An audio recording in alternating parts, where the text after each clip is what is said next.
Hello students, आज हम करेंगे बुक कीपिंग। ठीक है, थ्योरेटिकल पोर्शन है हमारा ये। Book keeping the basis of accounting. Book keeping हमारे सिस्टम का नाम है और ये डबल एंट्री सिस्टम भी कहते हैं इसको, और बेसिस ऑफ अकाउंटिंग है, ये अकाउंट का बेस है हमारे। Book keeping is the record making phase. Book keeping क्या है? हमारा रिकॉर्ड मेकिंग फेज है of accounting which is concerned with the recording of financial transactions and event related to business in a significant and orderly manner। तो हमारा क्या है? ये record making phase है और ये कंसर्न है किसका? Recording of financial transaction. सिर्फ फाइनेंशियल ट्रांजैक्शन ही इसमें, transaction and event of relating to business. तो हमारा क्या होता है इसमें, जो फाइनेंशियल ट्रांजैक्शन ही हम इसमें रिकॉर्ड करते हैं और इवेंट और इसको हमेशा ना हम सिग्निफिकेंट एंड ऑर्डरली मैनर करते हैं। यानी कि अगर आज की तारीख का कोई इवेंट है तो आज ही लिखा जाएगा और कल का जो इवेंट होगा वो कल लिखा जाएगा। ऐसा नहीं होगा कि हमने 4 तारीख का पहले लिख लिया, 3 तारीख का बाद में लिख रहे हैं, ऐसा नहीं होता। तो ये ऑर्डरली मैनर में होता है। Book keeping should not be confused with accounting। अगर हम बुक कीपिंग रखते हैं तो हम कंफ्यूज नहीं होते अकाउंटिंग में। Book keeping is the record phase while accounting is concerned with the summarizing phase of an accounting system। अब कुछ लोग बुक कीपिंग और अकाउंट को एक ही मान लेते हैं, जबकि ये दोनों अलग अलग हैं। बुक कीपिंग जो है इसका एक पार्ट है, इसमें सिर्फ हम समराइजिंग फेस आता है ये अकाउंटिंग सिस्टम का। The distinction between the two are as under. इन दोनों के बीच में क्या डिफरेंस है वो हमारा नीचे दिया हुआ है। बुक कीपिंग एंड अकाउंटिंग देखिए, book keeping and it is the recording phase of an accounting system. ये क्या है? रिकॉर्डिंग फेज है और ये है समराइजिंग फेज। ठीक है, बुक कीपिंग क्या है? रिकॉर्डिंग फेज है और अकाउंटिंग्स को समराइज कर देता है, इनकी बैलेंस शीट तैयार कर देता है। इट इज़ प्राइमरी स्टेज, ये हमारी प्राइमरी स्टेज है, और इट इज़ सेकेंडरी स्टेज, तो ये हमारी क्या है? सेकेंडरी स्टेज है। Which begins where the bookkeeping process end. जब बुक कीपिंग ख़त्म हो जाता है तो ये स्टार्ट होता है accounting. It is routine in nature and does not require any special skill और नॉलेज। ये एक डेली रूटीन का काम है, तो रूटीन का नेचर है ये, और इसके लिए कोई स्पेशल स्किल या नॉलेज की रिक्वायरमेंट नहीं होती। ठीक है, it analytical in nature and required special skill और नॉलेज। इसके लिए एनालिटिकल नेचर है इसका वर्क का, और इसके लिए स्पेशल स्किल और नॉलेज की रिक्वायरमेंट होती है। ठीक है, अब है it is done by junior staff called book keepers. इसको जूनियर स्टाफ करते हैं और इसको it is done by senior staff और कॉल्ड अकाउंटेंट, उनको अकाउंटेंट कहते हैं। It does not give the complete picture of the financial condition. इससे हमारी फाइनेंशियल कंडीशन की और बिजनेस की पूरी पिक्चर का पता नहीं चलता, कंप्लीट पिक्चर हमें इससे शो नहीं होती। और it gives the complete picture of the financial condition of business. It does not give the complete picture और it gives the complete picture of the financial condition of the business unit. अब इसके अलावा है हमारे पास next topic हमारा type of accounting information, कि accounting information जो है कितने टाइप की हो सकती है। Accounting information can be categorised into following. First है इंफॉर्मेशन रिलेटेड टू प्रॉफिट और loss, in other words income statement. It shows the net result of business operations of a firm during a particular accounting period। Information related to profit and loss, हमें profit and loss से related information मिलती है। In other words income statement हमें पता चल जाती है अपने अकाउंट की, अपने बिजनेस की। इट शोज नेट रिजल्ट, हमें नेट प्रॉफिट का पता चल जाता है बिजनेस के, और ड्यूरिंग ए पार्टिकुलर पीरियड, मतलब एक पार्टिकुलर अकाउंटिंग पीरियड के लिए इसे तैयार किया जाता है। Information related to financial position, information किससे रिलेटेड है? फाइनेंशियल पोजीशन से रिलेटेड है हमारी। In other words, balance sheet it shows asset on one side and capital and liabilities are on the other side.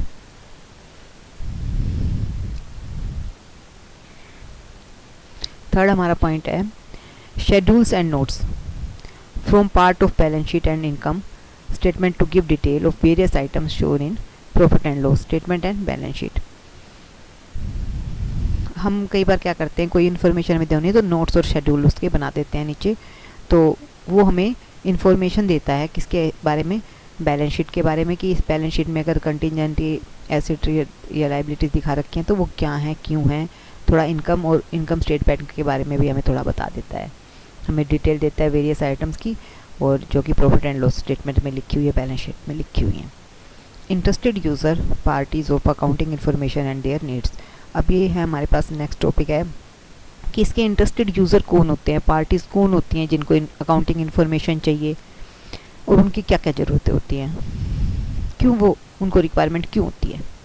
तो there are number of users interested in knowing about the financial soundness and its profitability of their business. First है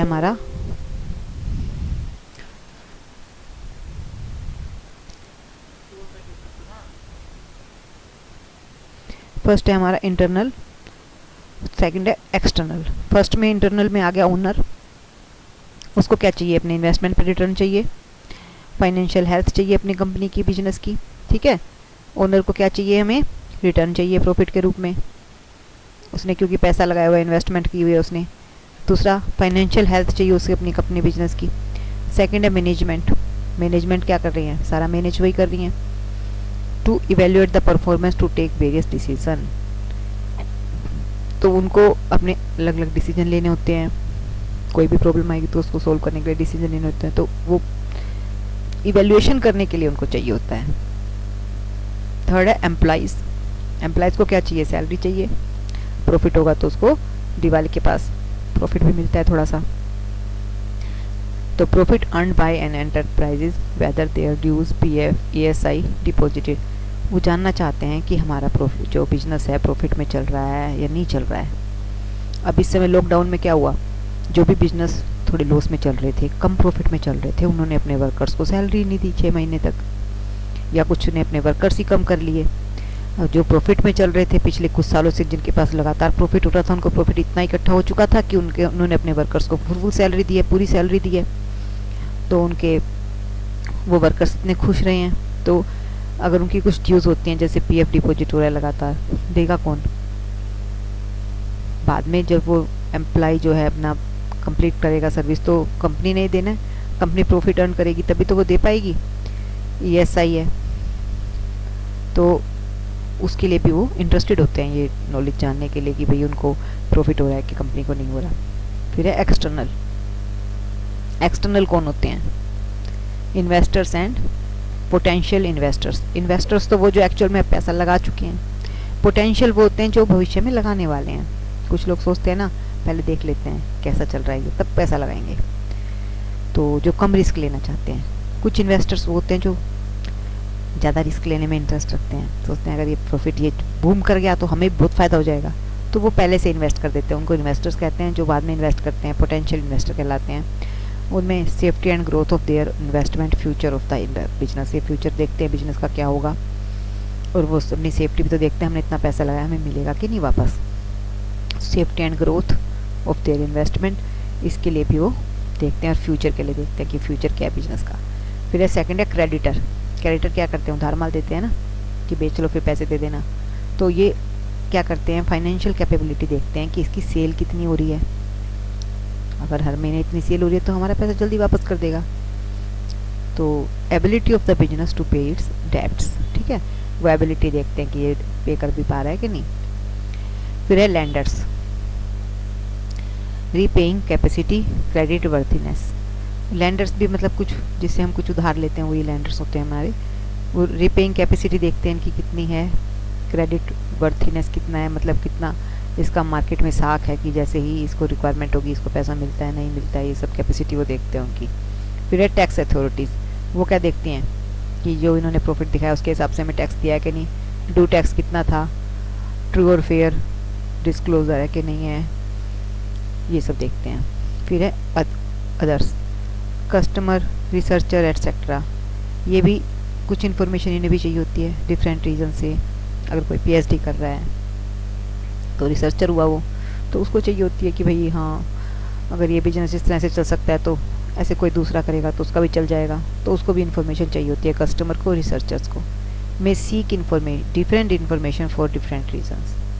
फिर है qualitative characteristics of accounting information, कि इसकी अगला topic हमारा qualitative characteristics इसके क्या क्या हैं। ठीक है, तो हमारा है इसमें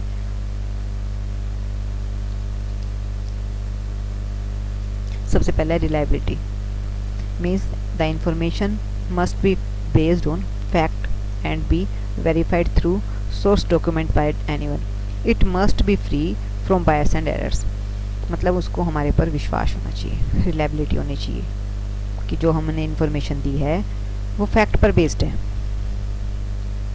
और उसके लिए कोई हमारे पास सोर्स में डॉक्यूमेंट भी है। इट मस्ट बी फ्री, और ये जो हमारा बिजनेस चल रहा है वो किसी भी तरह का कोई भेदभाव नहीं करता, कोई गलतियां भी नहीं करता। अब है relevance.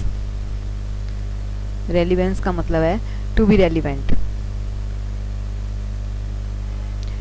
Information must be available in time and must influence the decision of users by helping them to form prediction about the outcomes।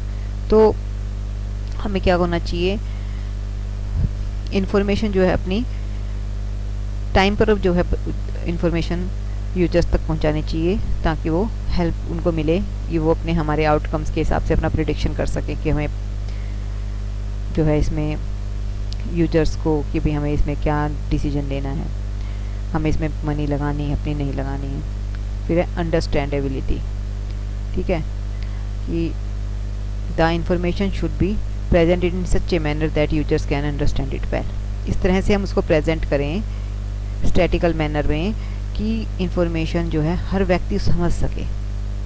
ठीक है, जैसे हम स्टैट्स में बनाते हैं ना ग्राफ वगैरह, तो उससे क्या होता है कि हमें पता चल जाता है कि किस साल में कितनी सेल हुई है, किस साल में कितना प्रॉफिट हुआ है, तो उससे अनपढ़ व्यक्ति हो या पढ़ा लिखा सभी उसको समझ पाएंगे। तो इन्फॉर्मेशन इस तरह से हमें प्रेजेंट करनी चाहिए कि यूज़र जो है उसको अंडरस्टैंड कर सके। अब है कंपेरेबिलिटी। कंपेरेबिलिटी का मतलब है कि हम कंपैरिजन जो है कर सकें प्रीवियस ईयर के साथ।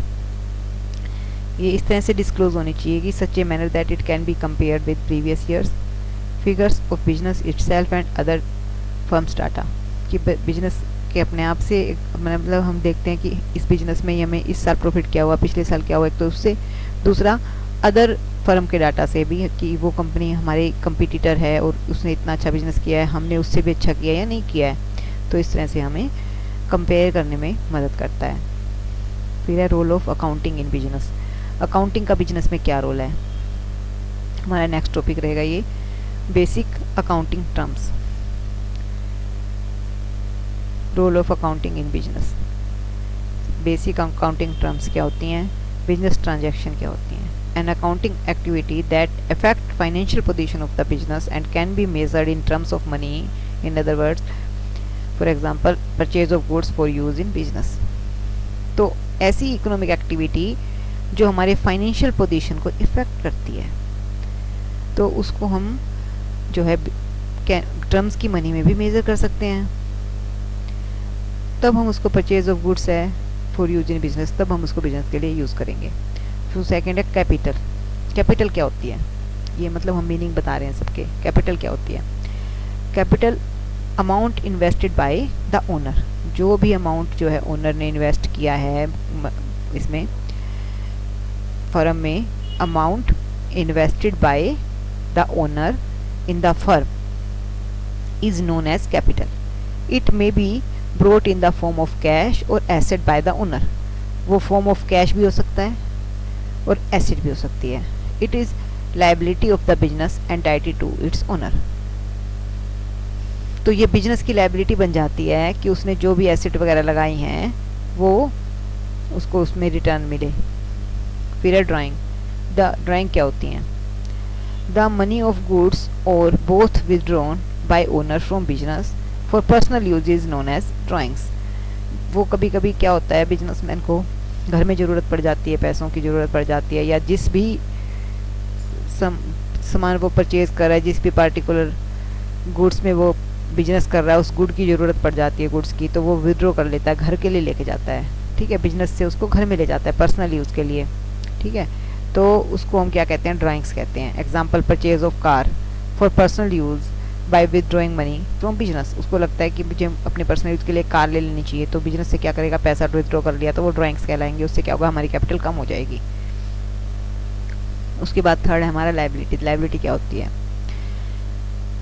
लाइबिलिटी 2 टाइप्स की होती है, जो कि कंपनी ने, मतलब लाइबिलिटी क्या का मतलब है कि उसकी ओब्लिगेशंस और डेब्ट, वो लाइबिलिटी कहलाती हैं।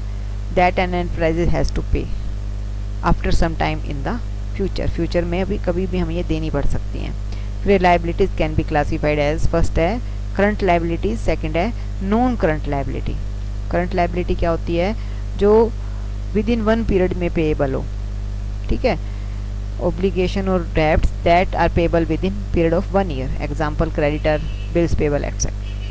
सेकंड है non current liabilities are those obligation और debts that are payable after a period of 1 year. मतलब 1 ईयर के बाद लंबा पीरियड है अगर, तो उसके लिए हम नॉन करंट लाइबिलिटी में उसको रखेंगे।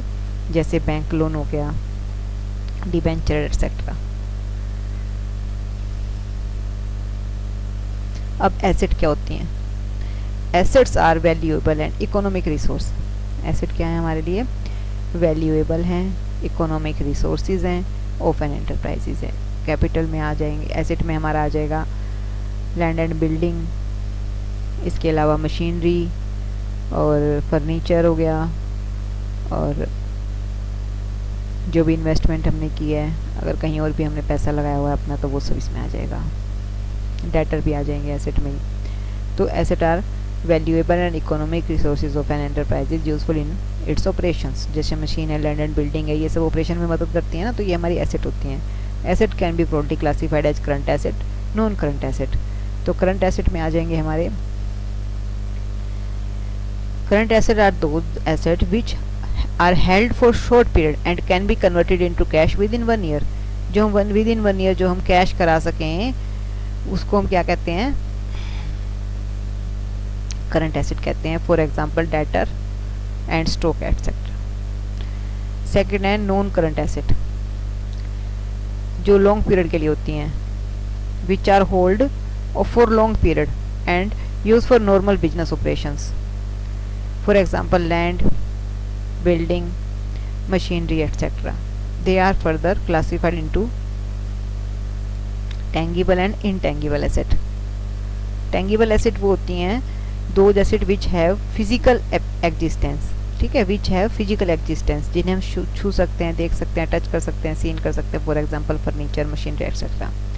सेकंड है intangible asset. Intangible asset are those asset which have no physical existence and can be felt by operations. For example, goodwill, patent, trademark etcetera. वो क्या हमारी कहलाती हैं? Intangible asset. और ये पहले वाली क्या थी? टेंगिबल एसेट थी। इनकी फिजिकल एग्जिस्टेंस होती है टेंगिबल की, इनटेंगिबल की फिजिकल एग्जिस्टेंस नहीं होती, और ये सिर्फ हमें फील हो सकती हैं, जैसे गुडविल हो गई। उसके बाद आता है एक्सपेंस। एक्सपेंस क्या होता है? Cost incurred by business for earning revenue.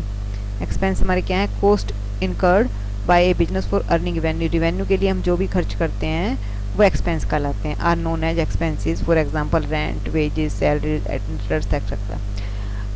Total हमारे ना 4 फैक्टर्स होते हैं। ठीक है, बिजनेस स्टार्ट करने के लिए सबसे पहले तो हमें चाहिए होता है, कुछ जगह चाहिए होती है जहाँ पे हम बिजनेस करेंगे। लैंड चाहिए होता है, अगर लैंड हमने खरीद लिया तो भी हम ये मानकर चलते हैं कि इसका रेंट हमें मिलना चाहिए। ठीक है, फिर उसमें हम वर्कर्स रखेंगे, लैंड, फिर लेबर रखेंगे, लेबर को वेजेस देंगे, फिर उसके बाद हम कुछ और भी वो रखेंगे, सैलरी पर भी रखेंगे कुछ वर्कर्स, तो उनको सैलरी देंगे। और अगर हमने कोई मनी इसमें लगाई हुई है तो जो हमारे मैनेजर हैं उनको भी सैलरी देंगे, और वर्कर्स को वेजेस देंगे, और जो हमने इसमें पूंजी लगाई है, जो भी इसमें कैपिटल लगाई है हमने, उस पर हमें इंटरेस्ट मिलना चाहिए। तो ये 4 फैक्टर्स हैं इनकम के हमारे। मतलब फैक्टर्स तो इनकम के तो हमारे लैंड हो गया, लेबर हो गया और मैनेजर हो गया या ओनर हो गया, और उसके अलावा कैपिटल हो गया। लेकिन इसके ऊपर हम जो खर्च करते हैं वो एक्सपेंस में आ जाते हैं। फिर एक्सपेंडिचर है सेंडिंग मनी। एक्सपेंडिचर क्या है? सेंडिंग मनी और incurring a liability for acquiring asset. Spending money मतलब हमने मनी खर्च कर दी, और क्या, या incurring a liability for acquiring asset, goods और services is called expenditure. This expenditure is classified as revenue expenditure, capital expenditure और इनकम। सबसे पहला है revenue expenditure. It is benefit of expenditure is received within a year.